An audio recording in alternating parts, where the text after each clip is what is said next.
10ാം ക്ലാസ്സിലെ എൻ്റെ പ്രിയപ്പെട്ട കുട്ടികളെ, നിങ്ങൾക്ക് മലയാളം അടിസ്ഥാന പാഠാവലിയുടെ പരീക്ഷ വരികയാണ് അല്ലേ? അപ്പോൾ അതിലേക്ക് നിങ്ങൾക്ക് വേണ്ട ചില കാര്യങ്ങൾ നിങ്ങളെ ബോധ്യപ്പെടുത്താൻ വേണ്ടിയാണ് ഞാനിപ്പം നിങ്ങളുടെ മുമ്പിൽ നിൽക്കുന്നത്. നോക്കൂ, നമുക്ക് എത്ര ചോദ്യങ്ങളുണ്ട്, അതിനെത്ര മാർക്കാണ്, അതിലെത്ര എണ്ണം എഴുതണം. നമ്മൾ പലപ്പോഴും ക്വസ്റ്റ്യൻ പേപ്പർ കയ്യിൽ കിട്ടുമ്പോൾ എല്ലാം വായിക്കുമെങ്കിലും ആ ഭാഗം പലപ്പോഴും നമ്മൾ വിട്ടുപോകാറുണ്ട്. ഇവിടെ ഒരു ക്വസ്റ്റ്യൻ പേപ്പറിൻ്റെ മോഡൽ ക്വസ്റ്റ്യൻ പേപ്പറിൻ്റെ ആദ്യത്തെ ഭാഗം നിങ്ങൾക്ക് കാണാം അല്ലേ? ആദ്യത്തെ 15 മിനിറ്റ് സമാശ്വാസ സമയമാണ്. ഇത് കൃത്യമായി ഈ സമാശ്വാസ സമയം എന്ന് പറയുന്നത് നിങ്ങൾക്ക് ആശ്വസിക്കാനുള്ള സമയമല്ല, പകരം ക്വസ്റ്റ്യൻ പേപ്പർ കൃത്യമായി വായിക്കാനുള്ള സമയമാണ്. അത് മറന്നു പോകാതിരിക്കുക. ഈ സമയം ചോദ്യങ്ങൾ വായിക്കുന്നതിനും ഉത്തരങ്ങൾ ആസൂത്രണം ചെയ്യുന്നതിനും ഉപയോഗിക്കേണ്ടതാണ്. അതായത് മുഴുവൻ ചോദ്യങ്ങളും ആസൂത്രണം ചെയ്യുക, അതൊരു വലിയ പോയിൻ്റ്. ആസൂത്രണം ചെയ്യുക, എങ്ങനെ എഴുതണം. ഒരു ചോദ്യം എൻ്റെ കയ്യിൽ കിട്ടിയാൽ അതിന് ഉത്തരം എനിക്കറിയാം, അതിനെ എങ്ങനെ നമുക്ക് പേപ്പറിലേക്ക് എഴുതണം, അതിനെ ആസൂത്രണം ചെയ്യാനൊക്കെ നമ്മൾ ഈ സമാശ്വാസ സമയം തിരഞ്ഞെടുക്കണം അല്ലേ? ഇനി നിർദ്ദേശങ്ങളും ചോദ്യങ്ങളും അനുസരിച്ച് മാത്രം ഉത്തരം എഴുതുക, അതൊരു പോയിൻ്റാണ്. നിർദ്ദേശങ്ങളും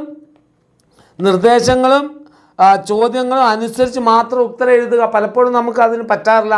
അതെങ്ങനെയാണെന്ന് നമുക്ക് നോക്കാം. ഉത്തരം എഴുതുമ്പോൾ സ്കോർ, സമയം എന്നിവ പരിഗണിക്കണം. ആ ഒരു പരിഗണന നോക്കൂ. ഇവിടെ 1 മുതൽ 5 വരെ ചോദ്യങ്ങളിൽ ഏതെങ്കിലും 4 എണ്ണത്തിന് ഒറ്റ വാക്കിൽ ഉത്തരം എഴുതാനാണ് നിങ്ങൾക്കുണ്ടാവുക. അത് എങ്ങനെയാണ്? 4 മാർക്ക് പാഠഭാഗത്ത് നിന്നാണ് ആ ചോദ്യങ്ങൾ ഉണ്ടാവുക അല്ലേ? അപ്പോൾ ഉദാഹരണത്തിന് ഫസ്റ്റ് തന്നെ നിങ്ങൾ കണ്ടൊന്നുണ്ട്, വൃദ്ധമാതാവ് എന്ന പദം വിഗ്രഹിച്ചാൽ എങ്ങനെ കിട്ടും? വൃദ്ധയായ മാതാവ്. ആ വൃദ്ധയായ മാതാവ് എന്നത് മാത്രം എഴുതിയാൽ മതി. അതൊരു സെൻറ്റൻസിൽ ഒന്നും എഴുതേണ്ടതില്ല. തിരഞ്ഞെടുത്ത അത് 1 മാർക്കിൻ്റെ ചോദ്യമാണ്. ആ 1 മാർക്കിൻ്റെ ചോദ്യം കൃത്യമായിട്ട് നിങ്ങൾ ഓർത്ത് വെക്കുക. 5 എണ്ണത്തിൽ 4 എണ്ണമാണ് എഴുതേണ്ടത്. 4 എണ്ണമാണ് എഴുതേണ്ടത്. ഇനി 6 മുതൽ 8 വരെയുള്ളതിൽ 3 ചോദ്യങ്ങൾ തന്നിട്ട് 1 or 2 വാക്യത്തിൽ ഉത്തരം എഴുതാനുള്ള ചോദ്യങ്ങളാണ് വരാറ് അല്ലേ? അതും പാഠഭാഗത്തു നിന്ന് തന്നെയാണ് വരാറ്. അതിൽ വരാൻ സാധ്യതയുള്ളത് 3 എണ്ണം തന്നാൽ 2 എണ്ണം എഴുതിയാൽ മതി നിങ്ങൾ അല്ലേ? 3 എണ്ണം തരും, 2 എണ്ണം എഴുതണം. അതിൽ നോക്കൂ, അർത്ഥവ്യത്യാസം വരാതെ ഒറ്റ വാക്യമാക്കി എഴുതുക, അല്ലെങ്കിൽ അർത്ഥവ്യത്യാസം വരാതെ 2 വാക്യമാക്കുക. ഇങ്ങനെ 2 വാക്യം തന്നിട്ട് 1 വാക്യമാക്കാനും 1 വാക്യം തന്നിട്ട് 2 വാക്യമാക്കാനും ഉള്ള ചോദ്യമാണ് വരിക. 2 മാർക്കിനാണ്. 2 സെൻറ്റൻസേ അതിനാവശ്യമുള്ളൂ അല്ലേ? അപ്പം വിശ്വരൂപത്തിൽ നിന്ന് നിങ്ങൾ കഴിഞ്ഞ പാഠം തന്നെ എടുക്കാം. വിശ്വരൂപത്തിൽ നിന്ന് ഒരു ചോദ്യം വന്നു എന്ന് കരുതുക. മേഡം താലത്തിൽ മലരും കാപ്പിയുമായി മെല്ലെ പതുക്കെ നടന്നു വന്നു. Full stop. പണ്ട് എൻ്റെ അമ്മ നടന്നു വരാറുള്ളത് പോലെ. അതിനെ ഒരു വാക്യമാക്കാൻ ചോദിച്ചാൽ ആ വാക്യത്തെ തന്നെ എന്ത് ചെയ്താൽ മതി? മേഡം താലത്തിൽ മലരും കാപ്പിയുമായി പണ്ട് തൻ്റെ അമ്മ നടന്നു വരാറുള്ളത് പോലെ പതുക്കെ നടന്നു വന്നു. ഒരു വാക്യമാക്കി. അതിലപ്പുറത്തേക്ക് ഒന്നും വലിച്ചു വാരി എഴുതേണ്ടതില്ല. ആ വലിച്ചു വാരാ എഴുതാതിരുന്നാൽ നമുക്ക് എന്ത് കിട്ടും? സമയം ലാഭിക്കാം. മറ്റൊന്ന് വരിക, സവിശേഷതകൾ കണ്ടെത്തി എഴുതുക. ചിലപ്പോൾ ചില വരികൾ തന്നിട്ട് അതിൻ്റെ സവിശേഷത എഴുതാൻ. ഇപ്പം ഉദാഹരണത്തിന് നിങ്ങൾക്ക് എവിടെ ഓണമുറ്റത്ത് എന്നൊരു പാഠത്ത് നിന്ന് എങ്ങനെയാണ് വെള്ളിത്താലം അല്ലേ, ഏതുമുറങ്ങാതെ അൻപോടും വയലേലകൾ തോറും നടുവിൽ പൊൽക്കിഴി എരിയും വെള്ളിത്താലമെടുത്ത്. അതിൻ്റെ സവിശേഷ അർത്ഥം, വെള്ളിത്താലമെടുത്ത് നിൽക്കുന്ന എന്താ പറയുക, നടുവിൽ പൊൻകിഴിയിൽ വെള്ളിപ്പാത്രത്തിൽ നടുവിൽ പൊൻകിഴിയുമായി കാത്തിരിക്കുന്ന മഹാബലിയെ കാത്തിരിക്കുന്ന ഒരു കന്യകയുടെ, താലം പിടിച്ച് പൂവെറിയാൻ കാത്തിരിക്കുന്ന ഒരു കന്യകയുടെ ചിത്രം നമുക്ക് കിട്ടും. അത് സവിശേഷമായ അർത്ഥമാണ്. അതാണ് എഴുതേണ്ടത്. പിന്നെ നിങ്ങളുടെ നിരീക്ഷണങ്ങൾ എഴുതാനും ചോദിക്കും. ഇങ്ങനെയാണ് ഇത്തരത്തിലുള്ള ചോദ്യങ്ങളാണ് 2 മാർക്കിന്. ഇനി 9 മുതൽ 14 വരെ 6 ചോദ്യമുണ്ടോ, അതിൽ 5 എണ്ണമാണ് നമുക്ക് എഴുതേണ്ടത്. അതിൻ്റെ സ്കോർ എന്ന് പറയുന്നത് 4 അല്ലേ? പാഠഭാഗവും പാഠ്യേതര ഭാഗവുമായി ബന്ധപ്പെടുത്തിയ ചോദ്യങ്ങൾ ഉണ്ടാവും.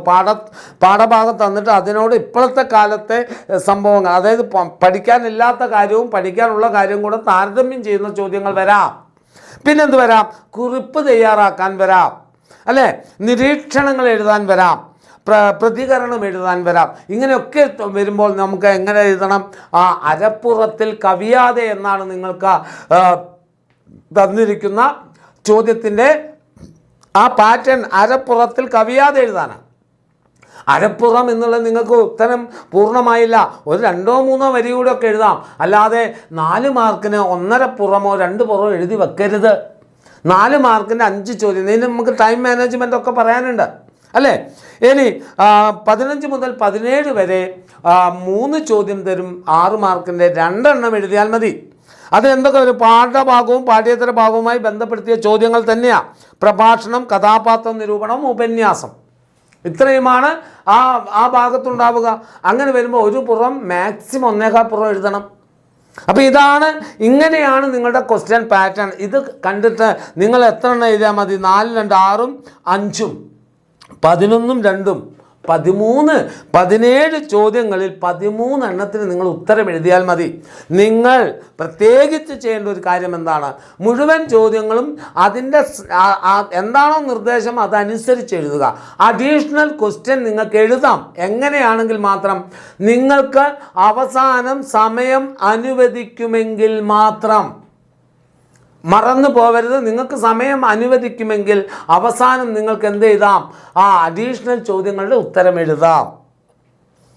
മനസ്സിലായോ നിങ്ങൾക്ക്? അപ്പോൾ അങ്ങനെ വേണം എഴുതാൻ. അപ്പോൾ നിങ്ങൾക്ക് ഏകദേശം എത്ര മാർക്കിനാണ് ചോദ്യമുള്ളത്, അതിൽ എത്ര എണ്ണം എഴുതണം, എത്രയാണ് ടോട്ടൽ വരിക, കൃത്യമായി കിട്ടിയല്ലോ. ഓക്കെ, ഇനി നമുക്ക് പല കാര്യങ്ങളുമുണ്ട്. ഇനി നിങ്ങൾക്ക് എന്തൊക്കെയാണ് വേണ്ടത്, ഏതൊക്കെ രീതിയിലുള്ള വീഡിയോ ആണ് വേണ്ടതെന്ന് ഒന്ന് അടിയിൽ കമൻറ്റ് ചെയ്താൽ നമുക്ക് അതുപോലെയുള്ള വീഡിയോ എടുക്കാം മക്കളെ. ഓക്കെ അല്ലേ? അപ്പോൾ ഒന്ന് ഓർത്ത് വെക്കണേ.